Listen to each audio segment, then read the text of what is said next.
সুপ্রিয় দর্শক সবাইকে স্বাগত জানাই স্বপ্নধারা নিউজ আওয়ার এক্সট্রায় সহযোগিতায় আলোক হেলথ কেয়ার অ্যান্ড হাসপাতাল। বাবলি ইয়াসমিন পুরো আয়োজন জুড়ে আছি আপনাদের সঙ্গে। আজ আমার নির্ধারিত বিষয় সংকট ও অস্থিরতা কি কাটলো, এই প্রশ্নের উত্তর খোঁজার চেষ্টা করব পুরো আয়োজন জুড়ে। আমাদের সঙ্গে এই মুহূর্তে স্টুডিওতে সম্মানিত দুজন অতিথি উপস্থিত আছেন বিএনপির প্রশিক্ষণ বিষয়ক সম্পাদক A B M Mosharraf Hossain, স্বাগত জানাই এই আয়োজনে। আছেন দৈনিক আমার দেশে ডেপুটি এডিটর সুলতান মাহমুদ, স্বাগত জানাই আমাদের এই আয়োজনে। জনাব A B M Mosharraf Hossain, যে সংকটটা সব থেকে বড় যে সংকট ছিল, প্রধান উপদেষ্টা অনেকটা হতাশ হয়েছিলেন। অভ্যুত্থানের যে শক্তিগুলো ছিল তাদের মধ্যে বিভাজন তিনি দেখতে পেয়েছেন, তাদের যে সহযোগিতা করার কথা ছিল সেই সহযোগিতাটা তিনি পাচ্ছিলেন না। অভিমানবশত তিনি বলেছিলেন যে তিনি আসলে পদত্যাগ করবেন। সেই অভিমান থেকে অনেকটাই তিনি ফিরে এসেছেন। আমার প্রশ্নটা তাই একটু এরকমই যে কথিত যে পদত্যাগের ভাবনা, সেখান থেকে যে ফিরে আসা, সংকটের কি অবসান হলো আপাতত? ধন্যবাদ আপনাকে, ধন্যবাদ আমার সহ-আলোচক। আসলে আমরা যেটা বুঝি, আমরা রাজনৈতিক কর্মী হিসাবে রাষ্ট্র পরিচালনায় আপনার মান অভিমানের কিন্তু কোনো জায়গা এখানে নেই। আপনি এখানে পেশাদারিত্বের পরিচয় দিতে হবে, অর্থাৎ একটা জাতি, একটা দেশের আপনার নেতৃত্বের অপেক্ষায় আছে। সুতরাং আপনি যদি আবেগের বশবর্তী হয়ে কোনো সিদ্ধান্ত নেন, সেইটা একটা জাতির জন্য বিরাট ক্ষতির কারণ হয়ে দাঁড়াতে পারে। সুতরাং আমরা মনে করি এই মান অভিমানের কোনো জায়গা এখানে নাই, বরং এই ইন্টেরিয়াম গভর্নমেন্টের উপর যে দায়িত্বটা জাতীয় অর্পণ করেছে, যে আগামী দিনে বাংলাদেশটাকে গণতন্ত্রের পথে যাত্রা শুরু করার জন্য যেই প্রতিবন্ধকতা আছে সেগুলি দূর করে উনি বা দেশটাকে নির্বাচনের দিকে নিয়ে যাবেন। সেখানে মান অভিমানের কোনো জায়গা আছে বলে আমাদের কাছে মনে হচ্ছে না। এখন হলো আপনি যে কথাটি বলছেন যে রাজনৈতিক দলগুলির মধ্যে নানা ঐক্য অনৈক্য, যেটা মাননীয় প্রধান উপদেষ্টাকে বিব্রত করেছে। ওনার উপদেষ্টা মণ্ডলীর মধ্যে যে নানা দ্বিধা দ্বন্দ্ব, নানা বক্তব্যের ক্ষেত্রে যে অসংলগ্ন কিছু আচরণ আমরা লক্ষ্য করি, সেইটার দিকে কি উনি দৃষ্টি দিয়েছেন?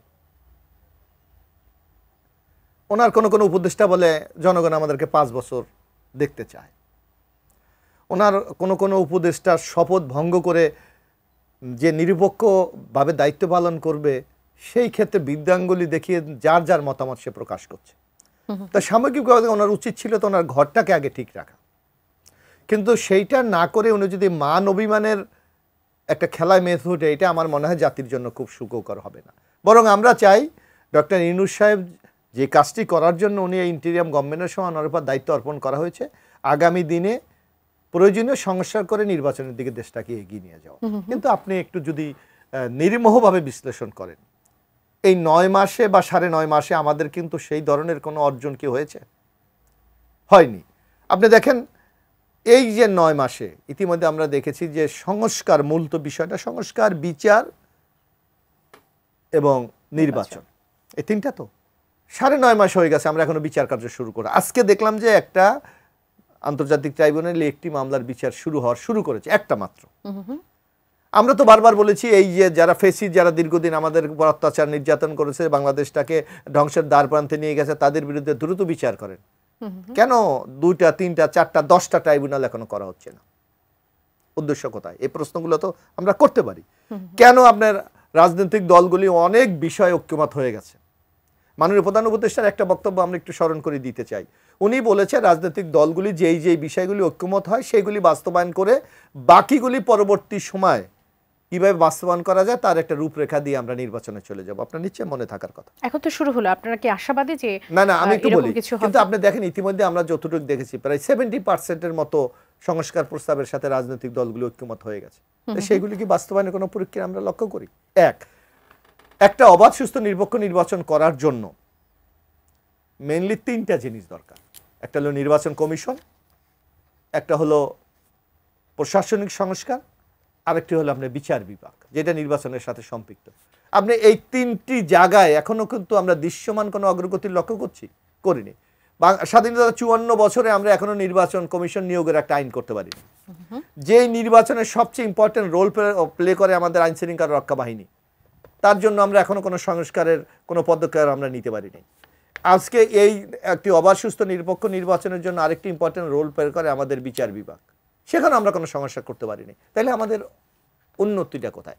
তারপর আপনি এখানে দেখিয়েছেন আপনার শিরোনামে আজকে যে নানা মহল নানা কথা বলবে তো। আমি তো বাংলাদেশের নাগরিক, বাংলাদেশের প্রতি আমার একটা দায়বদ্ধতা আছে। আমি যদি মনে করি কোনো জায়গায় কোথাও কোনো ঘাটতি আছে, কোনো জায়গায় যদি রাষ্ট্রের নিরাপত্তার ক্ষেত্রে সংকট দেখা দেয়, তাহলে আমি তো আমার বক্তব্য বলবোই, আমি তো অ্যাড্রেস করবোই, এখানে তো দোষের কিছু নেই। আজকে আপনি দেখেন এখানে সেনাবাহিনী একটা স্টেটমেন্ট করেছে, আপনি দেখেছেন সেনাবাহিনী কি বলেছে। আজকে বাংলাদেশের সবচেয়ে দুর্ভাগ্যজনক, এখানে আমি জানি না সুলতান মাহমুদ ভাই আমার সাথে একমত হয় কিনা, আজকে রাজনৈতিক দলগুলি গণতন্ত্রে ফিরে যেতে চায়। আজকে আমাদের সশস্ত্র বাহিনী যারা মানে রাজনীতি বোঝে না, তারাও কিন্তু গণতন্ত্রে ফিরে যেতে চায়, অথচ যারা আজকে ইন্টারিয়াম গভর্নমেন্টে আছে তারা যেতে চায় না। এর চেয়ে দুর্ভাগ্য একটা জাতির জন্য। ইন্টারিম গভর্নমেন্টের পক্ষ থেকে গতকাল প্রেস সচিব বলেছেন যে 2026-এর জুনের একদিন পরও এই সরকার থাকবে না। আপনারা কি সেখান থেকে আশাবাদী যে? না, আমরা আশাবাদী না। আমরা আশাবাদী এই কারণে যে একটা রাজনৈতিক দল কখন একটা মানে একটা অনিশ্চয়তার মধ্যে চলতে পারে না। আপনি বলতেছেন ডিসেম্বর থেকে জুন পর্যন্ত, বলেন কোন দিন আপনি করতে চান, আপনি বলেন, কারণ রাজনৈতিক দল সুনির্দিষ্ট দিন বা মাস উল্লেখ করা হচ্ছে না। এটা একটা ভেক্টম। আমি যদি একটু আপনাকে বিশ্লেষণ করি, আপনি দেখবেন, আপনি তো গণমাধ্যমে দীর্ঘদিন আছেন, ডিসেম্বরে যদি আপনি নির্বাচন না করেন, জানুয়ারিতে যদি আপনি নির্বাচন না করতে পারেন, আপনার 15ই ফেব্রুয়ারি থেকে রমজান শুরু, আপনি নির্বাচন করা কোনোভাবেই সম্ভব না। মার্চ মাস থেকে এপ্রিল মাস পর্যন্ত আমাদের এসএসসি পরীক্ষা, আপনি দেখেন, তারপর আপনার ওই সময় ঝড় বাদল বৃষ্টি মে জুনের মধ্যে থাকে, তাহলে আপনি কখন নির্বাচন করবেন? অর্থাৎ আপনার একটা দুর্বিসন্ধি আছে যে আপনি জুনের 1 তারিখের পর আপনি থাকবেন না, কই যাবেন আপনি? কোথায় যাবে সেই প্রশ্নটি যদি আপনার কাছে জানতে চাই, আপনার কাছে কি মনে হচ্ছে প্রেস সচিব যে বক্তব্যটা দিয়েছে উনি কোথায় যাবেন? কোথায় যাবেন 1 তারিখে জুনের একদিনও যদি না থাকে, সেক্ষেত্রে আসলে উনি যদি একটি অবাধ নিরপেক্ষ নির্বাচন না করতে পারে, তাহলে ওনাদের যাওয়ার ওইটা কি? অর্থাৎ তাদের সময়টাকে আরো দীর্ঘায়িত করা, এটা আমরা নর্মাল যেটা বুঝি আমাদের সেন্সে। অর্থাৎ ওনারা পরে বলবে আমরা এটা পাচ্ছি না, আমাদেরকে আরো সময় বাড়িয়ে। আচ্ছা, সেই আশঙ্কা করছেন। হ্যাঁ, সুতরাং এই উপদেষ্টা মণ্ডলীর অথবা যারা এই ক্ষমতার এখন আছেন, তাদের মধ্যে আমরা একটা লক্ষ্য করি দীর্ঘদিন ক্ষমতায় থাকার একটা খায়েশ তাদের মধ্যে আছে, এবং যার জন্য তারা আমি বলি হ্যাঁ ঠিক আছে, জুনের মধ্যে নির্বাচন সে করবে, সে বলুক এই ডেটে আমার নির্বাচন হবে। কারণ একটা রাজনৈতিক দল যখন নির্বাচন করবে, তার নানা প্রস্তুতি দরকার আছে। তার নমিনেশন ঠিক করতে হবে, তার রাজনৈতিক কৌশল কি হবে, তার ম্যানিফেস্টো কি হবে, জনগণের কাছে কি কমিটমেন্ট নিয়ে আমি যাব যার ভোট আদায় করতে, এগুলি তো ছোটখাটো ব্যাপার। আপনারা তো এখনো চাচ্ছেন যে ডিসেম্বরের মধ্যে নির্বাচন। হ্যাঁ, আমরা চাই। যদি জুনে নির্বাচন হয়, সেক্ষেত্রেও আপনাদের প্রস্তুতি, আপনার কাছে কি মনে হয় যে প্রস্তুতিটা আসলে ঠিক কখন থেকে শুরু হওয়া উচিত? আমি মনে করি যে কোনো রাজনৈতিক দল, আপনি শুধু নট অনলি বিএনপি, যে কোনো রাজনৈতিক দল তারা কিন্তু সার্বক্ষণিক একটা সাংগঠনিক কাঠামোর মধ্যে থাকে। তারা প্রতিনিয়ত মিটিং করে, প্রতিনিয়ত সভা করে, প্রতিনিয়ত কর্মসূচি প্রণয়ন করে। সুতরাং রাজনৈতিক দলকে আপনি ওই যে তফসিল ঘোষণার পর যে সময়টা দেওয়া হয়, আপনি যখন ঘোষণা দেবেন, আমার মনে হয় বাংলাদেশে কোনো রাজনৈতিক দল নির্বাচনের ব্যাপারে না করবে। তারা এই সময়ের মধ্যে নির্বাচন যেতে সবাই রাজি থাকে, কারণ এটা একটা ডেইলি একটা এক্সারসাইজ আমাদের। সুতরাং এখানে কোনো সংকট হবে বলে আমার কাছে মনে হচ্ছে। জি, আসবো নিশ্চয়ই আপনার কাছে। জনাব সুলতান মাহমুদ, একই বিষয় নিয়ে আপনার কাছে যদি জানতে চাই যে এই যে আপাতত যে সংকটটা, কথিত পদত্যাগের ভাবনা যেটি, সেই সংকটটা আপাতত নিরসন হলো, আপনার কাছে কি মনে হয় হচ্ছে? যেহেতু সবগুলো মোটামুটি রাজনৈতিক দল এখন যেগুলো বর্তমান আছে, বিএনপি, জামায়াত এবং এনসিপি, সবার সাথে বারবার বসে এটা নিয়ে কথা বলা হয়েছে, নতুন চ্যালেঞ্জ কি এর মধ্যে তৈরি হলো? তারা নিজেরা যখন বলছে যে জুনের একদিন পরে এই সরকার থাকবে না, সেক্ষেত্রে এটির মধ্যেও তো অনেকগুলো প্রশ্ন আসছে যে যখন জুনের পর একদিনও থাকবে না, সেটা কি নির্বাচন দিয়ে তিনি চলে যাবেন, নাকি এর মধ্যে আরও কোনো কিন্তু আছে? আর এর মধ্যে যে আমরা সংস্কারের প্যাকেজগুলোর কথা বলে থাকি, সেই প্যাকেজগুলোর বা কী হবে? ধন্যবাদ। প্রথম কথা হচ্ছে যে বিএনপির যিনি কেন্দ্রীয় নেতা আমাদের সাথে আজকে আলোচনায় আছেন, উনি অনেকগুলো বিষয়ের অবতারণা করেছেন এবং সেগুলো ওনার দলীয় দৃষ্টিভঙ্গি থেকে উনি উল্লেখ করেছেন। আর আপনার প্রশ্নের জায়গাটাতে আমি একটু ঘুরিয়ে বলতে চাই যে আসলে আপনি কিভাবে দেখছেন যে একটি সমাধানের জায়গায় পৌঁছেছে, সেই প্রশ্নটি সবার আগে। আদৌ কি কোনো সমাধানের জায়গায় পৌঁছেছে? আমি বলবো যে অন্তর্বর্তীকালীন সরকার দায়িত্ব নেবার পর থেকে আজও পর্যন্ত যে জায়গাটিতে ধূম্রজাল সৃষ্টি করে এসছে, সেই ধূম্রজালের জায়গাটি কিন্তু এখনও অব্যাহত রয়েছে। সেটি কোনোভাবে পরিচ্ছন্ন হওয়ার কোনো পথ কিন্তু এখন পর্যন্ত দেখা যাচ্ছে না। এটি হলো সরকারের ভেতর থেকে আপনি প্রধান উপদেষ্টার প্রেস উইংয়ের যে বক্তব্যটি আপনি উত্থাপন করলেন সেটি থেকে আমার কাছে স্পষ্ট যে ধূম্রজাল নির্বাচনের দিনক্ষণ নিয়ে তৈরি হচ্ছিল শুরু থেকেই, সেটি কিন্তু এখনও অস্পষ্টই রয়ে গেছে। আর রাজনৈতিক দলগুলো ঐক্যমতে পৌঁছেছে বলা হচ্ছে, এবং প্রধান উপদেষ্টার আপনি যেটি বলছিলেন যে অভিমানবশত, দেখেন ওত যখন উনি নিয়েছেন তখনই বলা হয়েছে রাগ বা বিরাগের বশবর্তী হয়ে আমি কোনো সিদ্ধান্ত নেব না। তো সেটি উনিও ওনার জায়গা থেকে শপথভঙ্গ করেছেন কিনা সেটি কিন্তু প্রশ্ন দাঁড়িয়ে যায়। আবার আপনি বিএনপির কথা বলছেন, জামায়াতে ইসলামের কথা বলছেন, বা আরেকটি ঘোষিত একটি দল, মানে আমি বিভিন্ন জায়গায় বলে থাকি যেটির যদি বলে থাকেন যে নাম সর্বস্ব একটি দল, যার দলীয় রাজনৈতিক দল হিসেবে বিকশিত হবার বা কর্মযোগ্য কর্মতৎপরতার কোনো কিছুই এখন পর্যন্ত সাংগঠনিক কাঠামোই গঠন হয়নি, সেটিকে আমরা বিএনপি বা জামাতের এক সারিতে নিয়ে এসেছি কেন, বা সেটি আমার কাছে বড় প্রশ্ন। যদিও এই দায়টি আমি গণমাধ্যম কর্মী, আমার উপরে অনেকটা বর্তায়, কারণ আমরাই মনে হয় গণমাধ্যম কর্মীরাই জামায়াত ইসলামী বা বিএনপির মতো দুটি দলের সাথে একটি নাম সর্বস্ব একটি দলকে আমরা একই কাতারে সামিল করছি।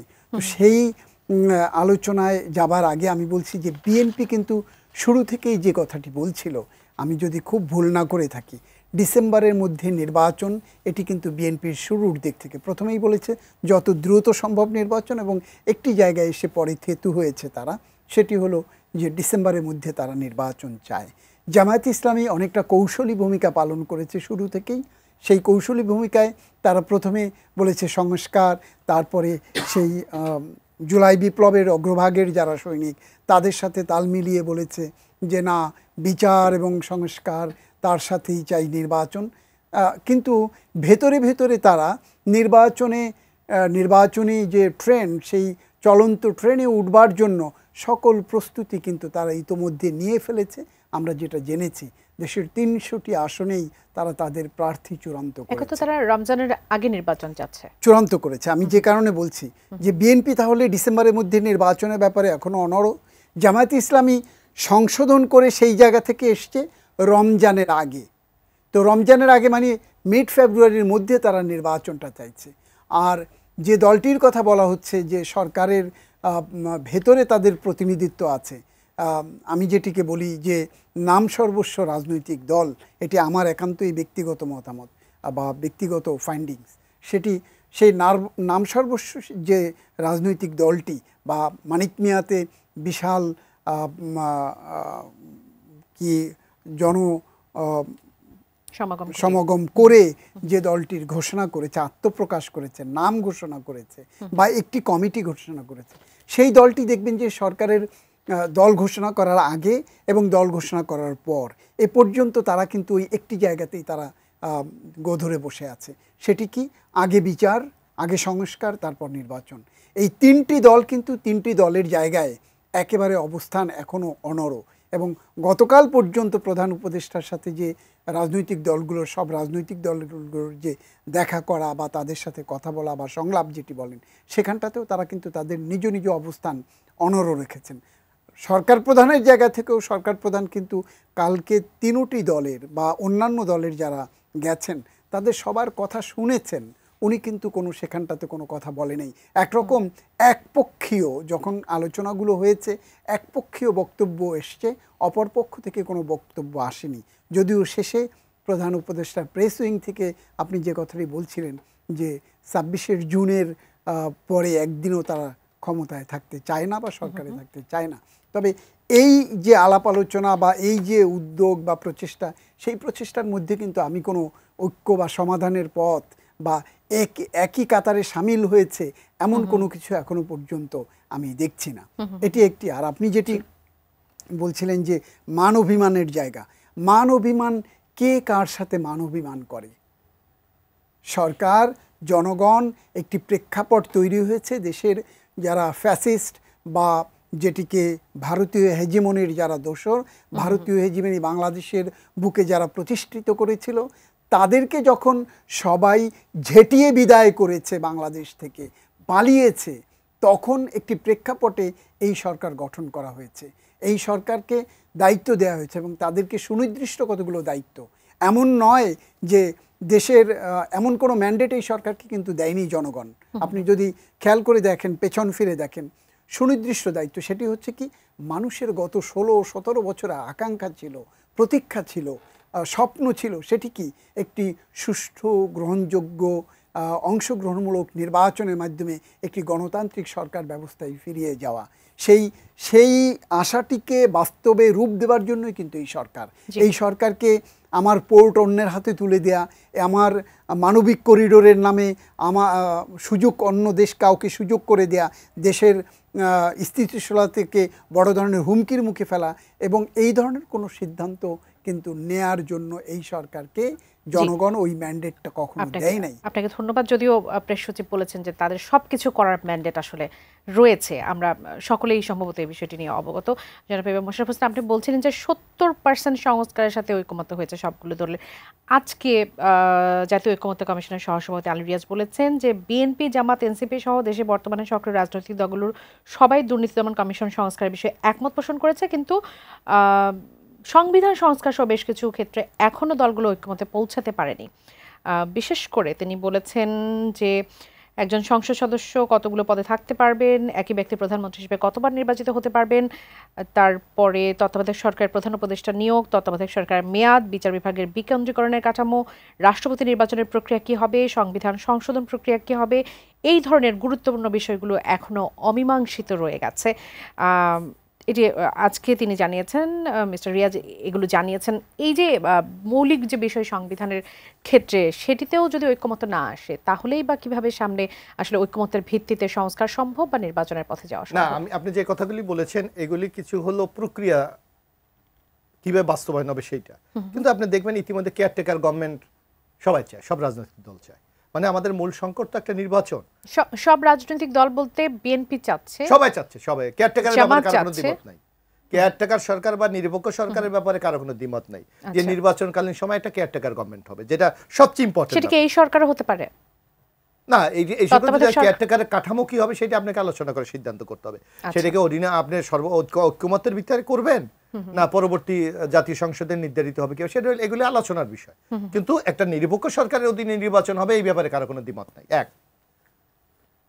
আপনার সরকারের ক্ষমতার ভারসাম্য চাচ্ছে সবাই, মহামান্য রাষ্ট্রপতি, প্রধানমন্ত্রী এবং নির্বাহী বিভাগের মধ্যে কেউ কোনো দ্বিমত নাই। সুতরাং কি পদ্ধতিতে হবে এটার আলোচনার বিষয়। প্রধানমন্ত্রী কত বছর থাকতে পারবেন পর্ব, সেটি নিয়ে বিএনপির একটা অবস্থান ছিল। এখানে দুটো মতামত আসছে। একটা হলো দুবারের বেশি কেউ থাকতে পারবে না, আর কোন কোন মহল থেকে বলা হচ্ছে দুবার এবং গ্যাপ দিয়ে থাকতে পারবে আপনাদের পক্ষ থেকে সেটা। হ্যাঁ, এখন এটা হলো এটার মধ্যে খুব একটা ডিফারেন্স আছে বলে আপনার কাছে আমার মনে হয় না। কারণ আপনি যদি কেয়ারটেকার, এখানে আমার সাথে সুলতান ভাই নিশ্চয়ই একমত হবেন, আপনি কেয়ারটেকার যদি আপনি করতে চান, অর্থাৎ নিরপেক্ষ সরকার, তো নিরপেক্ষ সরকার অর্থে কি জনগণের ক্ষমতায়নকে আপনি বিশ্বাস করেন। তো জনগণ যদি কাউকে ম্যান্ডেট দেয়, তাহলে আপনি কি জনগণের রায়কে উপেক্ষা করবেন? বরং আমরা মনে করি বাংলাদেশ এই যত সংস্কারের কথা আপনার বলেন, একটা জায়গায় আপনি যদি ঠিক করে দিতে পারেন কোনো সংকট থাকবে না, সেটা হলো নির্বাচন। কারণ জনগণের ক্ষমতায়ন যদি আপনি করতে পারেন, জনগণই নির্ধারণ করবে কে আমাকে পরিচালনা করবে, কে আমার দেশ কিভাবে পরিচালনা করবে, সেটার বিষয়। কিন্তু মূল সংকট হলো এই নির্বাচনকে আমরা ম্যানিপুলেট করতে গিয়ে জন আকাঙ্ক্ষাকে আমরা বিসর্জন। এর মধ্যে আরেকটি বিষয় সেটা হচ্ছে যে রাষ্ট্রপতি এবং প্রধানমন্ত্রীর ক্ষমতার যে ভারসাম্যের বিষয়টি, বিএনপি সেটিকে আসলে কিভাবে চায়? অবশ্যই আমরা চাই, আমরা বলে আমরা শুধু নট অনলি রাষ্ট্রপতি, আমরা বলছি রাষ্ট্রপতি, প্রধানমন্ত্রী এবং বিচার বিভাগের মধ্যে। আচ্ছা, তিনটার মধ্যে ভাষা ঐক্যমত হয়ে গেছে। আপনি দেখেন একটা আপার হাউস সবাই চাচ্ছে, মানে উচ্চ কক্ষ, এটা নিয়ে কোনো দ্বিমত নাই।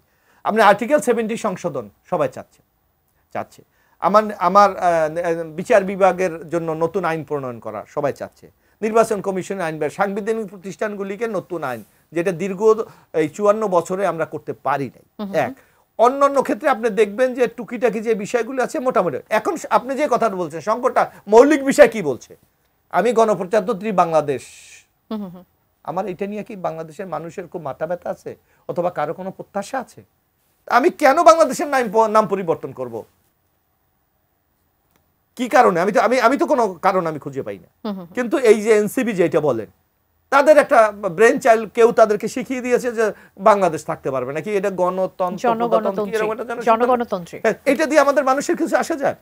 আমার দেশের মৌলিক গণতন্ত্র কতজন মানুষ এটা টাচ করে আপনি দেখেন, তাদেরকে আমার মূলনীতি চেঞ্জ করে ফেলতে হবে। বহুত্ববাদ নিয়ে একটি সংশয়ের জায়গা বহুত্ববাদ, আছে। আপনি জাতীয়তাবাদ যদি আপনি বাস্তবায়ন করতে পারেন, বহুত্ববাদের আমার এখানে কোনো দরকার নেই।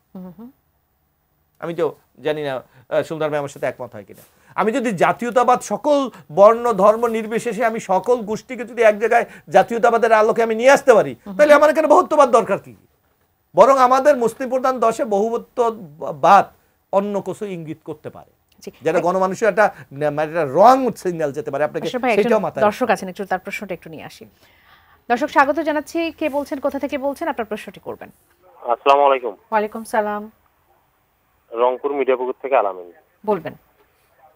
প্রশ্নটা একটু লম্বা। সংস্কার প্রশ্নে রাজনৈতিক দলগুলো অনৈক্য ছাড়াও একটা বড় সমস্যা হলো সরকার ও সরকার সমর্থকদের আচরণে সংস্কারের ছাপ তেমন দেখা যাচ্ছে না। আমলাতন্ত্র, পুলিশ, বিচার বিভাগ সবকিছুতে চলছে পূর্বের ন্যায়। মানুষের বিরুদ্ধে ঢালাও মামলা দেওয়া বন্ধ হচ্ছে না, পাইকারি গ্রেপ্তারও বন্ধ হয় না, বিচার বিভাগ স্বাধীনভাবে চলতে পারতেছে না। এইদিকে আইন শৃঙ্খলা পরিস্থিতির কাঙ্ক্ষিত তেমন উন্নতি বোঝা যাচ্ছে না। রাস্তাঘাটে নিয়মিত ডাকাতি হচ্ছে, মব তৈরি করে বিভিন্ন ব্যক্তি ও প্রতিষ্ঠানে হামলা হচ্ছে, চাঁদাবাজি বন্ধ হয়নি। এর পেছনে বিভিন্ন পক্ষের অসহযোগিতা যেমন আছে, সরকারের সরকারের যে ব্যর্থতা, সেই ব্যর্থতাটা এখন কে নিবেন? সরকার নিতে চাচ্ছেন না বা নিচ্ছেন না কেন নাকি? আলামিন, আপনাকে ধন্যবাদ। আপনার প্রশ্নটি পেয়ে মোশাররফ হোসেন ভাই আপনার কাছ থেকে একটু নেই। দর্শকের যে প্রশ্নটি ছিল আপনি শুনেছেন যে আসলে ওই ঐক্যমত্যটা প্রথমত তারা দেখতে পাচ্ছেন না, এবং যে সংস্কারগুলোর কথা তারা ভেবেছিল অভ্যুত্থান পরবর্তী সময়ে যে পরিবর্তনগুলো প্রত্যাশা করেছিল তার কোনো কিছুই পরিলক্ষিত হচ্ছে না, সেটা নিয়ে কি বলবেন? আমাদের মূল লক্ষ্যটা কি? দেশটাকে গণতন্ত্রের পথে যাত্রা শুরু করা। কিন্তু আপনি দেখেন এই ইউনূস গভর্নমেন্টের তার লক্ষ্য কিন্তু নির্দিষ্ট, যে তাকে একটা এই পরিস্থিতি উত্তরণ করে একটা নির্বাচনে যেতে হবে। এখন উনি যে কিছু কিছু বিষয়কে উত্থাপন সামনে নিয়ে আসছে, সেটা কি আগামী দিনে বাংলাদেশের জন্য খুব একটি প্রয়োজন? আমার কেন মানবিক করিডোর এখন নিয়ে আমি আলোচনা করব? এটা তো ওনার not the function of interim government. আমি কেন চিটাং পোর্ট আরেকজনকে দিয়ে দিতে হবে? কারণটা কি? অর্থাৎ কোনো এজেন্ডা বাস্তবায়ন করার জন্য কেউ কেউ ব্যস্ত, যার কারণে মূল যে সংস্কার আপনি বলছেন সেই উদ্দেশ্য আজকে চাপা পড়ে যাচ্ছে। আপনি ইউনূস সাহেব কি বলেছিলেন আপনার স্পষ্ট মনে আছে? আমি সুলতান ভাইয়ের রিপোর্ট করে আরও বেশি মনে থাকার কথা, যে বলেছে উনি স্টার্টিংয়ে আপনি যদি উনি দায়িত্ব নেওয়ার পর বলছে রাজনৈতিক দলগুলি যেই বিষয়ে ঐক্যমত হবে সেগুলি আমরা বাস্তবায়ন করব, বাকিগুলি পরবর্তী গভর্নমেন্টের জন্য আমরা একটা রূপরেখা তৈরি করে যাব যাতে রাজনৈতিক দলগুলি এগুলি বাস্তবায়ন করতে বাধ্য হয়। তাহলে ইতিমধ্যে রাজনৈতিক দল তো একটা অবাধ, সুস্থ, নিরপেক্ষ নির্বাচন করার জন্য অনেকগুলি বিষয়ে ঐক্যমত হয়েছে, আপনি সেগুলি বাস্তবায়ন কেন করেন না? কেন করেন না? আজকে এই যে দেখেন, আমরা একটা কথা বলতে চাই না, এই এনসিপি যেটা ন্যাশনাল নাগরিক পার্টি নাকি একটা, তাদের আজকে দেখেন তাদের ইম্পর্টেন্সি কোথায়? এই যে আপনি দেখেন, আমরা এই কথাগুলি কিন্তু আমরা বলতে চাই না। আপনি ওই দিন বিএনপিকে আহ্বান করেছেন মাননীয় প্রধান উপদেষ্টা, সাথে জামাতকে দিয়ে দিয়েছে। আপনি কাউন্টার করলেন কি পরবর্তী সময় এনসিপিকে ডাকলেন। এনসিপিকে একটা নিবন্ধনকৃত দল, আপনি ডাকলে তো অন্য দলকে ডাকতে পারতেন, যারা অনেক বাংলাদেশে ইম্পর্টেন্ট রাজনৈতিক দল, ডাকেন নাই। অর্থাৎ আপনি কোনো শক্তিকে প্যারালাল দাঁড় করাতে চাচ্ছেন, তাহলে আপনি সংস্কার কিভাবে করবেন? এই জায়গাগুলি থেকে আপনাকে বেরিয়ে যেতে হবে। কিন্তু এনসিপি তো অভ্যুত্থানের শক্তি বলা হয়, আপত্তি অভ্যন্তরীণ শক্তি, তারা কি বিশেষ গুরুত্ব পেতে পারে কিনা? অভ্যন্তরীণ শক্তি কি? এই যে আর্মি নিয়ে আপনি কথা বলছেন, আর্মি ছিল না? আর্মি যদি সেদিন জনগণের সামনে না দাঁড়াতো, আপনি অভ্যুত্থান কতটুকু সফল হতো? প্রশ্নবিদ্ধ। যে এই বিষয়টা নিয়ে সুলতান মাহমুদ আপনার কাছে একটু আসি। সেনাবাহিনীকে নানাভাবে এর আগে কখনো যেটি আমরা আসলে লক্ষ্য করিনি, যে সেনাবাহিনীকে নানাভাবে প্রশ্ন জর্জরিত করা বা তাদের দিকে আঙুল তোলার বিষয়টি যেটি এসেছে আজকে, সেটি নিয়ে নানা কথা। সরকার এবং সেনাবাহিনীকে মোটামুটি আমরা দেখেছি যে প্রতিপক্ষে দাঁড় করানোর মতো একটা পরিস্থিতি তৈরি হয়েছিল। সেখান থেকে সেনাবাহিনী আজকে সেনা সদর থেকে বিভিন্ন বিষয় নিয়ে কথা বলা হয়েছে। করিডোর নিয়ে দেশের জাতীয় নিরাপত্তা বিঘ্নিত এবং সার্বভৌমত্ব নষ্ট হয় এমন কিছু হতে দেবে না সেনাবাহিনী, সেটি নিয়ে তারা কথা বলেছে। এবং আমার যে শিরোনাম বলছিলাম যে দেশের স্বার্থ, জাতীয় নিরাপত্তা বিঘ্নিত হয় এমন কাজে সম্পৃক্ত হবে না সেনাবাহিনী, সেনাবাহিনীকে প্রশ্নবিদ্ধ না করারও আহ্বান জানিয়েছে বিএনপি। এই পরিস্থিতি আসলে কেন তৈরি হলো? সেনাবাহিনী কেন এইরকম প্রশ্নের আসলে সম্মুখীন হলো? ধন্যবাদ আপনাকে। দেখেন, যেটি উনি বলেছেন যে সেনাবাহিনী যদি অভ্যুত্থান পরবর্তী পরিস্থিতিতে সেনাবাহিনী যদি সামনে এগিয়ে না আসতো বা অভ্যুত্থানের শেষ পর্যায়েও আপনি যদি দেখেন যে ছাত্র জনতা বিভিন্ন শ্রেণী পেশার মানুষকে সেই 5ই অগস্টের কথাই আপনি যদি বলেন, সেখানটাতে কিভাবে নিরাপদে যাতে বিশৃঙ্খলা না হয়, আপনার যেখানটাতে বড় ধরনের ঘটনা ঘটতে পারত সেই জায়গাগুলোতে কিন্তু প্রশমিত করেছে সেনাবাহিনী। এবং সেনাবাহিনী আমাদের একটি সুশৃঙ্খল একটি বাহিনী এবং নৌ সেনা বিমান 3টি বাহিনীর সমন্বয়ে যেটিকে আমরা বলে থাকি আর্ম ফোর্সেস ডিভিশন, সেই আর্মড ফোর্সেস ডিভিশনের যারা অগ্রভাগে আছেন তারা কিন্তু আমাদের যখন যে দুর্যোগ, সেই দুর্যোগে কিন্তু তারা সবার আগে সামনে এগিয়ে আসেন। যে কোনো দুর্যোগ মোকাবেলায় কিন্তু সেনাবাহিনীকে আমরা আমাদের পাশে পাই। জুলাই বিপ্লবের সময় তাদেরকে আমরা পেয়েছি। দেশের মধ্যে যখন নির্বাচন নিয়ে একটি অনিশ্চয়তার জায়গায় তৈরি হয়েছে, রাজনৈতিক দলগুলোর ভিতরে মত ঐক্যের পরিবর্তে মত বিভেদ খুব চরম আকার ধারণ করেছে, তখন একটি পর্যায়ে সেনাপ্রধান একটি তাদের ইন্টারনাল যে সভা সেখানটাতে অ্যাড্রেস করতে গিয়ে উনি ডিসেম্বরের মধ্যে নির্বাচন হওয়া উচিত বলে মন্তব্য করেছেন। এই মন্তব্যটাকে কিন্তু আমরা অনেকে নানানভাবে ব্যাখ্যা দিয়েছি, বিশ্লেষণ করেছি এবং সরকার এবং সেনাবাহিনীকে মুখোমুখি দাঁড় করিয়ে দিয়েছি আমরা, আমাদের দেশের জনগণ।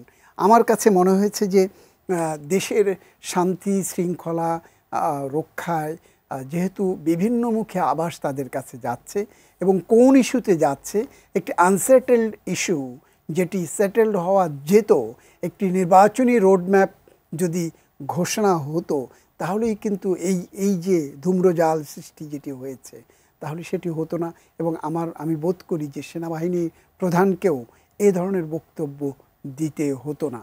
আপনি সেনাবাহিনী যখন আমার দেশের স্বাধীনতা, সার্বভৌমত্ব, নিরাপত্তা নিশ্চিত করবার জন্য তাদের উপরে দায়িত্ব অর্পণ করা আছে, এখন সেখানটাতে যদি মানবিক করিডোরের নামে দেশের মধ্যে দেশের সীমানা বা দেশের অভ্যন্তরীণ কোনো ধরনের বিশৃঙ্খলা অশান্তি তৈরি হবার কোনো ঘটনা আশঙ্কা করে, তখন তারা সেই জায়গাটাতে তারা উদ্বেগ প্রকাশ করতেই পারে বলে আমি অন্ততপক্ষে মনে করতে চাই। তো সেটিকে সেনাবাহিনী এবং সরকারকে মুখোমুখি দাঁড় করানোর কোনো সুযোগ আছে বলে আমি ব্যক্তিগতভাবে মনে করি না। তো এখানটাতে আপনাকে এই যে সেনাবাহিনীকে দাঁড় করানো, রাজনৈতিক দলগুলোকে একে অপরের প্রতিপক্ষ হিসেবে দাঁড় করানো, আমি কিন্তু সেটি শুধুমাত্র বাইরের আওয়াজ পাচ্ছি। আপনি যদি একটু সোশ্যাল মিডিয়াতে গতকালকে যদি দেখে থাকেন, আমরা বাইরে থেকে যাদের কাদা ছোড়াছুড়ি দেখি তাদেরকে কিন্তু প্রধান উপদেষ্টার যে আলোচনা বা যেখানে উনি ডেকেছিলেন সেখানটাতে কিন্তু খুব সৌহার্দ্যপূর্ণ তাদের ভিতরে করমর্দন কোলাকুলি আমরা সেখানটাতে দেখেছি।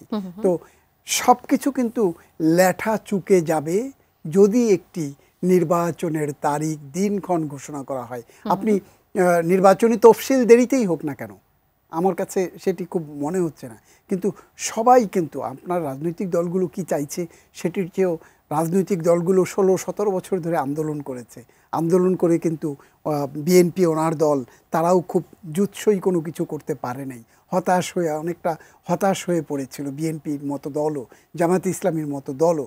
সেখানটাতে সাধারণ মানুষের অংশগ্রহণ, সব শ্রেণী পেশার মানুষ একত্রিত হয়ে রাজনৈতিক দলগুলোও সেখানটাতে ছিল, ছাত্রদেরকে সামনে টেনে আনা হয়েছিল।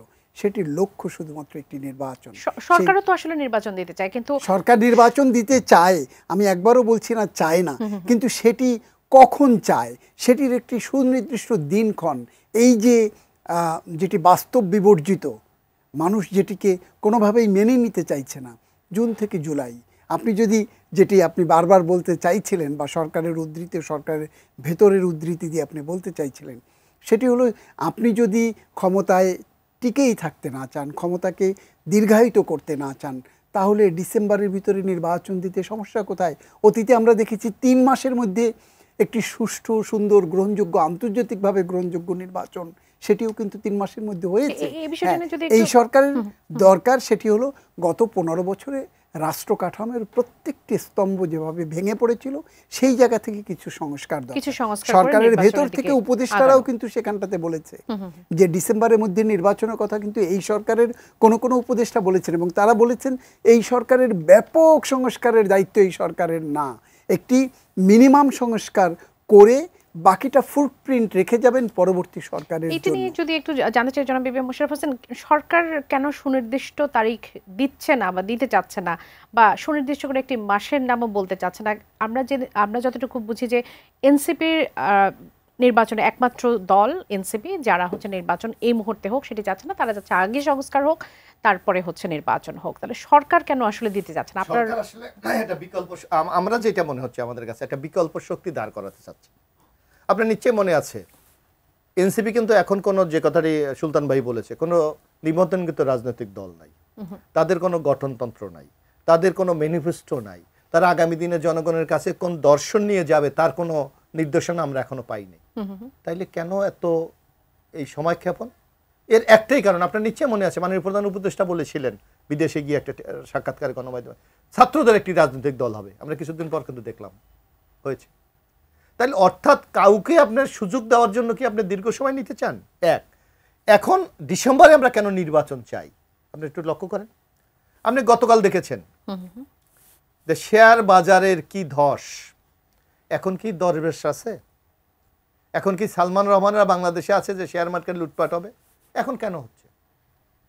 আপনি গতকাল দেখছেন যে শিল্প মালিকরা একটা প্রেস কনফারেন্স করেছে সবাই মিলে, বিকিএমএ থেকে শুরু করে গার্মেন্টস, যে আমার প্রোডাকশন 50% কমে গেছে এবং ইনভেস্টমেন্ট মোটামুটি নাই, ইনভেস্টর তো নাই।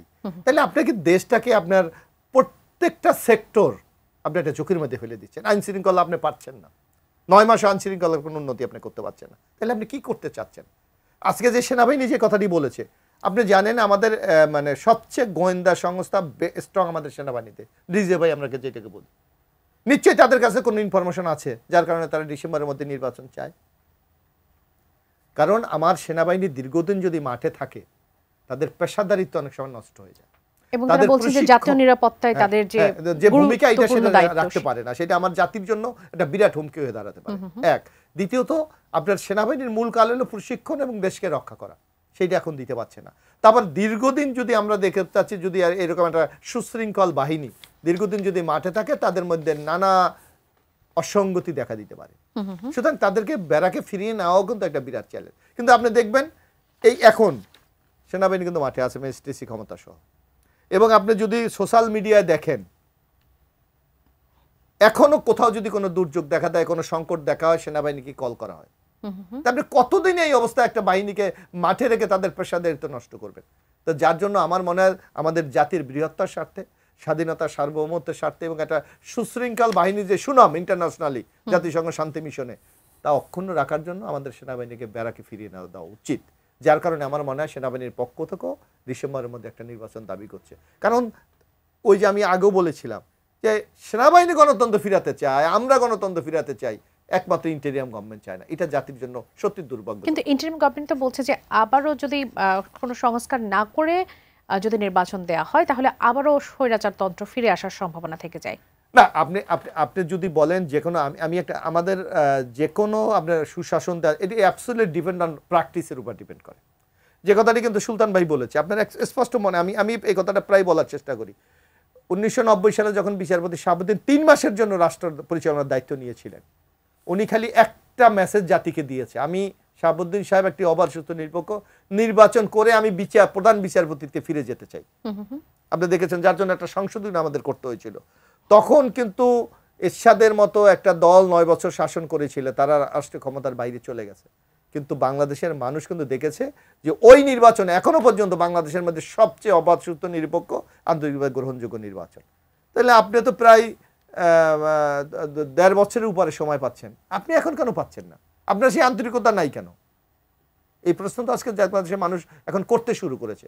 কারণ বাংলাদেশের অর্থনৈতিক ক্ষেত্র বলেন, সামাজিক ক্ষেত্র বলেন, আইন শৃঙ্খলা ক্ষেত্র বলেন, আমাদের বিনিয়োগ বলেন, সকল ক্ষেত্রে কিন্তু এখন আমরা সূচক নিম্নগামী। সুতরাং আপনাকে দ্রুত গণতন্ত্রে যদি ফিরে না আসতে পারি, বাংলাদেশ কিন্তু একটা চরম বিপর্যয়ের মধ্যে পড়বে, যার দায় দায়িত্ব হয়তো ইউনূস সাহেব নেবে কিনা আমরা জানি না। সুলতান মাহমুদ, সিভিল কু এর বিষয় নিয়ে এখন আমরা বর্তমানে যে পরিস্থিতিটা দেখছি, প্রতিদিনই আসলে যে অঞ্চলগুলোতে বিশেষ করে নিষেধাজ্ঞা দেওয়া হয়েছে সরকারের পক্ষ থেকে গণবিজ্ঞপ্তির মাধ্যমে, সেই অঞ্চলগুলোতে নানা ধরনের কিন্তু সমাবেশ, বিক্ষোভ সবকিছু দেখতে পাচ্ছি।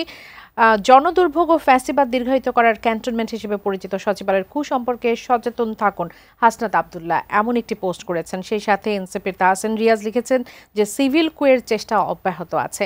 সচিবালয়কে নিয়ে মূলত তারা যে পোস্টটি করেছেন, কি পরিস্থিতি দেখছেন আসলে? সিভিল কুয়ের সম্ভাবনা কি আপনারা দেখছেন? এরকম কোনো কিছু ঘটতে যাচ্ছে? ধন্যবাদ। কবি নজরুলের একটি কবিতার পংক্তি হচ্ছে, তোমরা রইবে তেতালার পরে আমরা রইব নিচে, অথচ তোমাকে দেবতা বলিব সে ভরসা আজ মিছে। তো এটি প্রাসঙ্গিক এই কারণে যে যখন এই জুলাই বিপ্লবের নেতৃত্বে, কর্তৃত্বে বা অগ্রভাগে থাকা যারা একটি সংগঠনের ব্যানারে বিভিন্ন রকম যখন যা চাইছে সেটি যখন চাওয়ার সাথে সাথে পেয়ে যাচ্ছে, তখন অন্যদের মাঝখানে কিন্তু এই প্রশ্ন আসে যে তারা চাইলে যখন হয়ে যায়, আমরা চাইলে কেন পাই না? এই যে বৈষম্য, আপনি একটু আগে বলছিলেন তারা আন্দোলন করেছে, তাদেরকে তো একটু বিশেষ সুবিধা মানেই তো বৈষম্য। আপনি বৈষম্যের বিরুদ্ধে আন্দোলন করে এখন আবার কেন বৈষম্য চাইছেন, বৈষম্য তৈরি করছেন?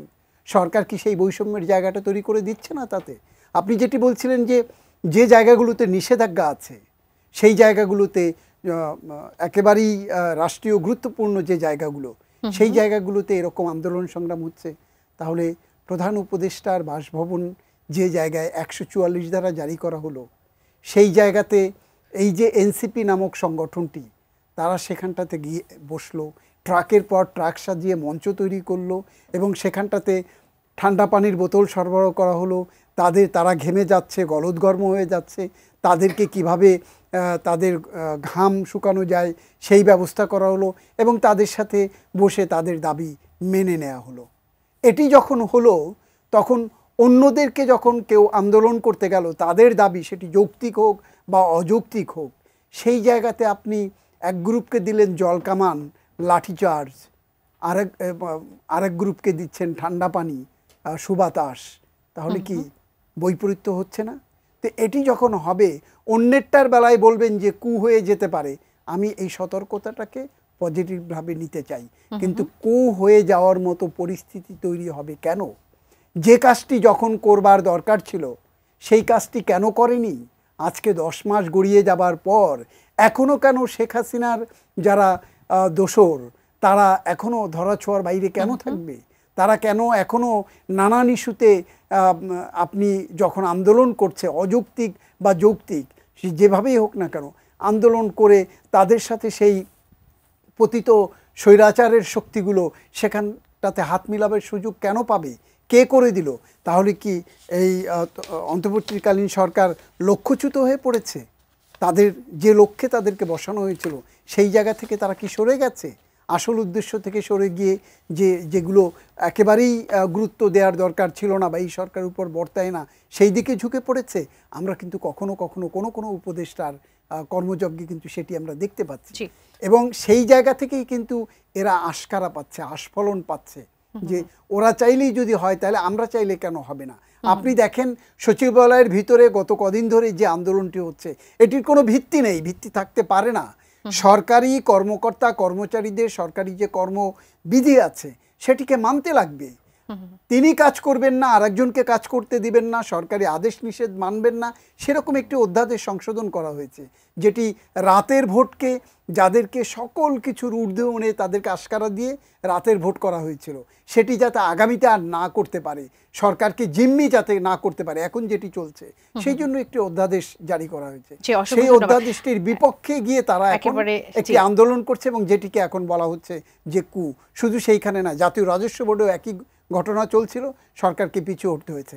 একটি মাত্র সমাধান, জি। যে এই সমস্ত দাবি দাওয়া থেকে সরতে হলে নির্বাচন যত দ্রুত দেবে তত এ ধরনের পরিস্থিতি থেকে সরকার উত্তরণ রক্ষা হবে। পাবে। জনাব ইবিএম মোশাররফ হোসেন, আপনিও একই কথা বলেছেন, কিন্তু এখনো এই বিতর্কের সমাধান হয়নি যে সংস্কার আগে না নির্বাচন আগে, এবং সেই সাথে এই দুটোকে মুখোমুখি দাঁড় করানো হচ্ছে এমন কথাও বলছেন ডক্টর আলী রিয়াজ, যেমনটি বলেছেন যে এই দুটোকে আসলে মুখোমুখি দাঁড় করানো হচ্ছে।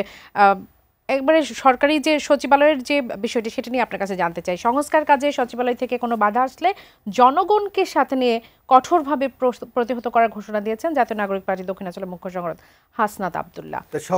সচিবালয়ের সংস্কার কি বিষয় আছে আমরা তো বুঝি না। সংস্কার তো রাজনৈতিক দলগুলির সাথে বা সামাজিক শক্তিগুলির সাথে আলোচনা করবে, সেখানে সচিবালয়ের ভূমিকা আছে বলে তো আমরা মনে করি না। এক, দ্বিতীয়ত আরেকটি জিনিস বলবেন, আপনি এখানে বলেছেন যে, যেটা সুলতান ভাই বলেছে যে আমরা কি চেয়েছি, বৈষম্যের অবসান। তা আপনি আজকে আওয়ামী লীগের আমলে আপনি একদিকে বলছেন শেখ হাসিনা আমার প্রশাসকের নগ্ন দলীয়করণ করেছে, প্রশাসনকে আওয়ামী লীগের লোকজন বসে আছে, তাহলে আপনি এই 9.5 মাসে আপনি তাদেরকে সরাচ্ছেন না কেন?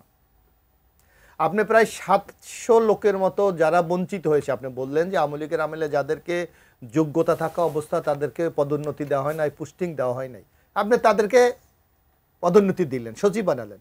একটা লোকের কি যোগ্যতা নাই তারা এই সরকারের আমলে চুক্তিভিত্তিক নিয়োগ পাওয়া? আপনি তো দেন নাই, কেন দেন নাই? অর্থাৎ, এবং আমরা দেখেছি এই সরকারের আমলে যে একটা ডিসি নিয়োগ দেওয়া হয়েছে, নানা অভিযোগ হয়েছে যে কত টাকা লেনদেন হয়েছে, আপনারা দেখেছেন সোশ্যাল মিডিয়ায়। সুলতান বাইরে নিয়োগ, কই তাদের বিরুদ্ধে আপনি কোনো ব্যবস্থা গ্রহণ করেছেন? অথচ যেই যার বিরুদ্ধে অভিযোগের সংস্থাপন 2014 যে নির্বাচন হয়েছিল তখন উনি নির্বাচন কমিশনের সচিব ছিল, তার কি কোনো দায় ছিল না? দায় ছিল না? তা আপনি সেই অপরাধীদের বিরুদ্ধে কোনো ব্যবস্থা গ্রহণ করবেন না, অথচ যারা একটা গণতান্ত্রিক অবস্থায় ফিরিয়ে আনতে চায়, বৈষম্য দূর করতে চায়, তাদের বিরুদ্ধে আপনি ষড়যন্ত্রের নতুন গন্ধ খুঁজে পাবেন। এটা খুবই জাতির জন্য দুর্ভাগ্য। বরং আমরা মনে করি এই অবস্থা থেকে উত্তরণের জন্য যে কথাটি সুলতান ভাইয়ের সাথে আমি কণ্ঠ মিলিয়ে বলতে চাই, দ্রুত জনগণের মালিকানা জনগণের হাতে ফিরিয়ে দেন। অসংখ্য ধন্যবাদ জনাব ইবিএম মোশাররফ হোসেন, ধন্যবাদ জনাব সুলতান মাহমুদ আমাদের আয়োজনে যুক্ত হওয়ার জন্য। দর্শক, এতক্ষণ আপনারা যারা আমাদের সঙ্গে ছিলেন, আগামী পর্ব দেখার আমন্ত্রণ জানাই, যেখান থেকে বিদায় নিচ্ছি। ধন্যবাদ সবাইকে, শুভরাত্রি।